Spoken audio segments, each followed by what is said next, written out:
C'est l'été, il fait beau, il fait chaud, on est plus souvent à l'extérieur, mais est-ce que vous êtes vraiment plus actif en été? Parce que la majorité des gens bougent moins pendant la saison estivale. Pourquoi? Parce qu'on troque les gyms pour les 5 à 7.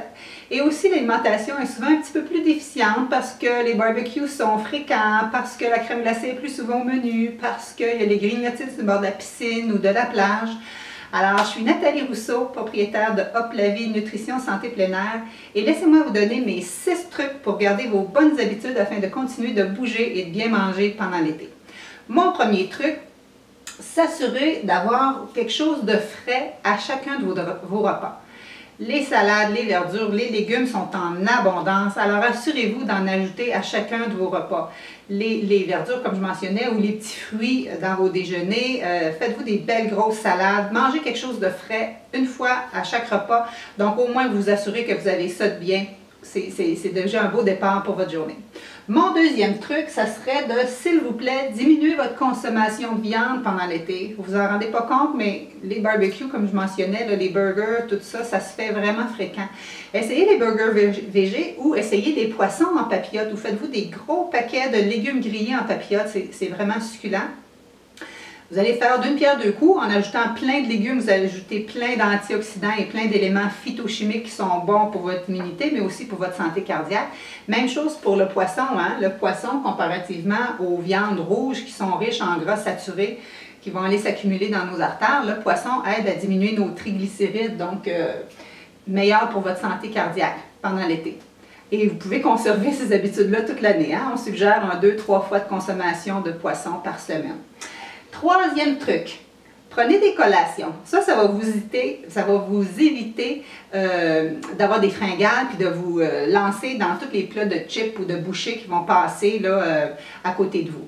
Une collation, c'est vraiment quelque chose qu'on mange qui n'est pas un repas. C'est quelque chose de petit qu'on mange, de planifier entre 2 repas, de façon à manger à peu près aux 2-3 heures.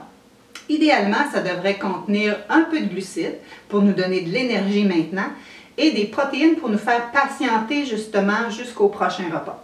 Alors, des beaux exemples, par exemple, une poignée d'amandes avec des quartiers de pommes, un peu d'humus avec quelques crudités. L'été, on peut s'être fait, par exemple, des pois chiches grillés qu'on peut manger avec des morceaux de fruits.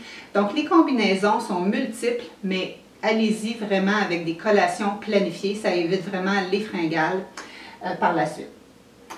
Mon quatrième truc. Buvez, assurez-vous d'être bien hydraté. Mais là, attention, là, je ne parle pas de la petite bière sur le bord de la piscine, puis le petit vino, puis le rosé qui se font vraiment fréquents pendant l'été. Ça ne veut pas dire que ce n'est pas permis, mais la majorité, ça devrait quand même être votre eau. De façon générale, on vise à boire 1,5 à 2 litres d'eau par jour. Ça, c'est de façon générale. L'été, il fait plus chaud, alors on devrait boire davantage. Et si en plus vous faites de l'exercice, vous savez que c'est 1 litre d'eau additionnelle par heure d'exercice. Alors si je reviens à la consommation d'eau, à un moment donné, passer 2 litres, 3 litres d'eau, il y a des gens qui ont de la difficulté à boire. Moi, j'aime ça avec, par exemple, de la lime ou du citron à l'intérieur. Tu peux mettre des petits fruits congelés dans ton pichet avec des herbes fraîches que tu as justement dans ton jardin, de la menthe ou celle que tu préfères. Alors ça va assaisonner ton eau et c'est beaucoup plus facile de la boire à ce moment-là. Ça peut aussi être du melon. Croquer le melon d'eau pendant l'été, c'est 90-95% d'eau. Alors des fois, au lieu de boire, on croque le melon, ça revient à la même chose. Mais assurez-vous vraiment d'être hydraté. Et si vous y allez pour les consommations, premièrement, on peut limiter à 2 consommations par jour. Et si vous en prenez, essayez d'alterner avec 1 à 2 verres d'eau entre vos consommations. Alors là, ça va vous aider. Parce que l'alcool, il faut le mentionner, ça a 2 petits effets pervers. 1, ça nous déshydrate, c'est pas ça qu'on veut. Et 2, ça nous fait manger plus. Parce que c'est reconnu que l'alcool, ça diminue nos signaux de satiété. Donc, on va avoir tendance à plus manger.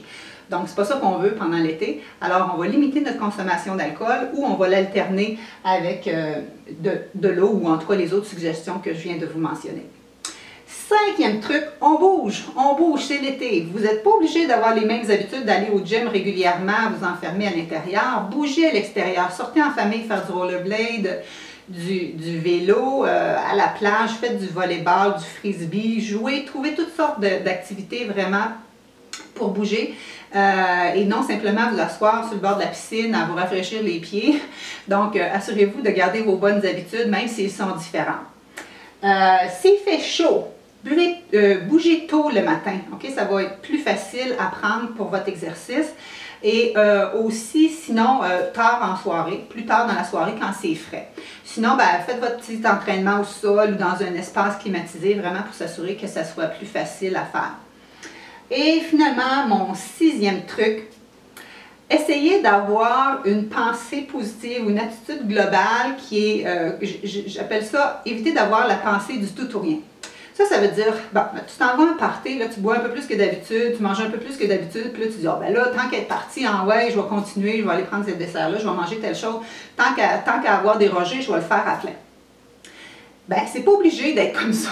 Tu peux avoir mangé un petit peu plus, puis tu peux juste décider que tu vas te reprendre le lendemain. Souvent, les gens me disent, ah, ben là, ça vaut plus la peine, j'ai gâché mes affaires, je recommencerai ça là, en septembre, ou je recommencerai ça en janvier.